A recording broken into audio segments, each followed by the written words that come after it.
Praise the lord. ఈరోజు దేవుని వాగ్దానము. తేదీ జనవరి 22, 2026. నిర్గమకాండము 7వ అధ్యాయము 5వ వచనము. నేను యెహోవానని ఐగుప్తీయులు తెలుసుకొందురు. ఆమేన్.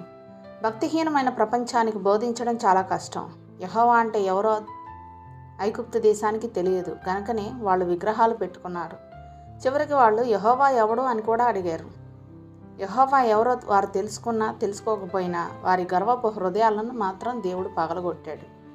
ఆయన తీర్పులు వారి తలల మీద ఉరుములా దిగినప్పుడు, ఆకాశం అంధకారమైనప్పుడు, వారి పంట పొలాలు నాశనం చేయబడినప్పుడు, వారి కుమారులు హతమార్చబడినప్పుడు వారి యెహోవా శక్తిని గురించి కొద్దిగా తెలుసుకోవడం మొదలుపెట్టారు.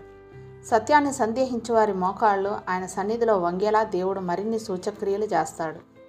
వారు చేసే దేవదూషణను బట్టి మనం నిరుత్సాహపడనక్కర్లేదు. ఎందుకంటే తన నామ ఘనతను ఎలా కాపాడుకోవాలో ఆ దేవాది దేవునికి తెలుసు. ఆయన ఆ పనిని చాలా ప్రభావపూరితంగా చేయగలడు. ఇశ్రాయేలీలు సేవిస్తున్న దేవుడు ఎవరంటే జీవము గల నిజమైన దేవుడు యెహోవాయే అని ఐగుప్తీయులు తెలుసుకునేలా చేశాడు.